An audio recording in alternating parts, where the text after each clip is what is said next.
Here to talk about Be Your Own Best Publicist and how to leverage those classic PR skills to get hired, noticed, and rewarded at work. There's never been a more important time to stand out in a good way in the workplace, whatever you do, whatever your level. It's a tough economy. We know this. How do you differentiate yourself from others? So that's what we'll talk to you about. But first, we just want to make sure that everyone knows what PR is, just in case you're not in the communications field. So what is PR, right?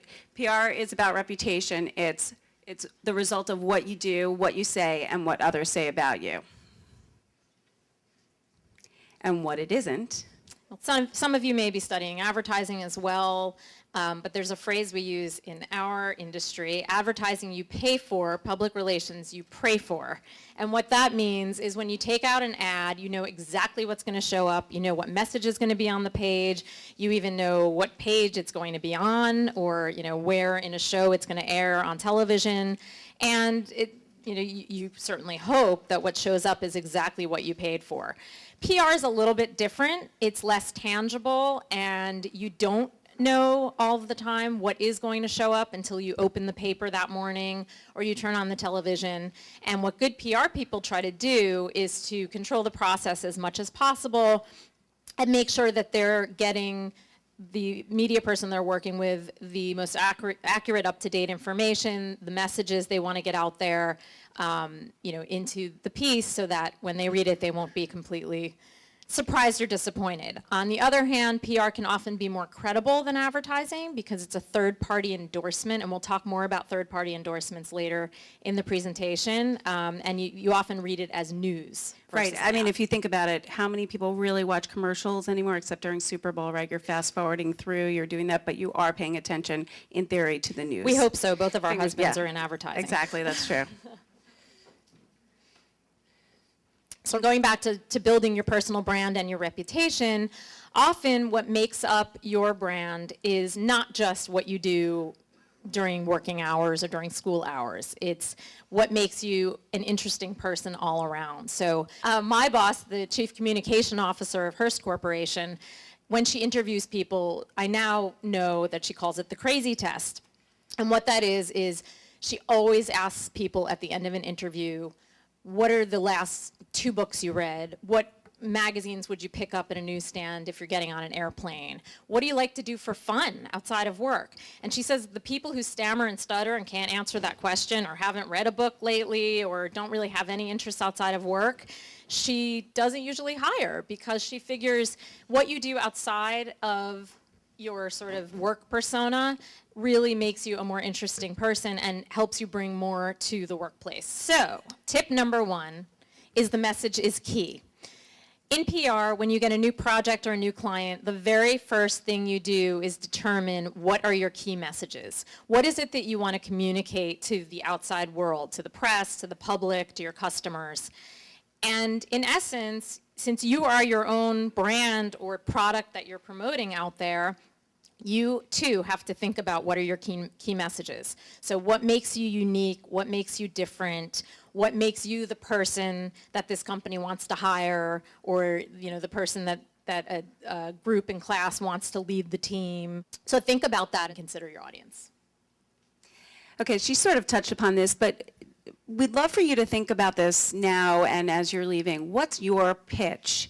And to Jessica's point, if you really can't come up with the answer to that dreaded request in an interview, so tell me about yourself, then the first business at hand when you leave today is to do exactly that. Figure out how you would respond in a couple of lines, because every interaction is an opportunity, and you don't want to throw it away by not being able to articulate what you want, where you want to go, and what value you can bring to any situation. Next one, and I sort of just alluded to it, it's all about who you know. Your network is your net worth. And basically that just means that the people in your life are going to be one of your most valuable resources whether you're looking for a job or, well, when you're trying to get anything done. You know this, right? Your community, 80% of senior jobs are filled through personal connections. But frankly, more and more, how you stand out is that people are vouching for you and the connections that you're able to make through alumni associations, through organizations, your colleagues at wherever you've worked in the past, your classmates. You are typically only a few people away from the job of your dreams. It's just a matter of understanding and how to mine your network in order to make those connections. And important to stay in touch with people, even if you aren't looking for a job, you don't need anything from them right now. Stay in touch lightly with people throughout the year. The other thing that we are big believers in are informational interviews.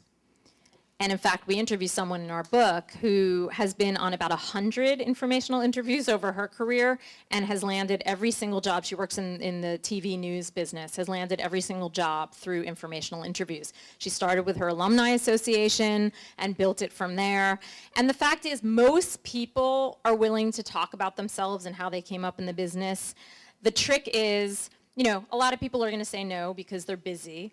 But if you reach out to enough people and you do it in the right way and you make it convenient for them, don't take up a lot of their time, have it be on their turf, in their office or at a nearby Starbucks, buy them the coffee, come prepared, do your research about the company or the industry or the person. Right, you want to ask smart questions and you want to say thank you, because thank you goes a long way. I know certainly if I meet with people and I do a lot of informational interviews, we both hire a lot of people, have hired a lot of people in our lifetime, and those who do not send thank yous actually end up hurting themselves, shooting themselves in the foot. Absolutely, it's hugely important. Right, and then finally, there was something I was going to say, but I've forgotten completely. Well, just to circle back to what you talked about at the beginning, is there are so many ways in which to network now, both in person. We still believe in the face-to-face, going to networking events, going to events like this, sticking around after and talking to people, leveraging your alumni connections, and, even sending a note to someone. If you saw that someone at a company you want to work at won an award or something, sending a note, without being stalkerish. I have a funny side story of someone who wanted an internship at Hearst and had actually laminated my wedding announcement from the New York Times onto like a wooden thing that you hang on your wall, and that to me was a bit creepy until I did realize when I turned it over, it had her last name on the lamination company. I think her dad owned the lamination company. She stood out, not in necessarily the way. Not in a good way necessarily. She should have, exactly, and I did not hire her. The point really is that every interaction is an opportunity. Nothing is throwaway. You're going to the grocery store, you're in an airport, you are walking down the street. Just understand that what you're putting out there is going to impact, and you could make those connections that make sense.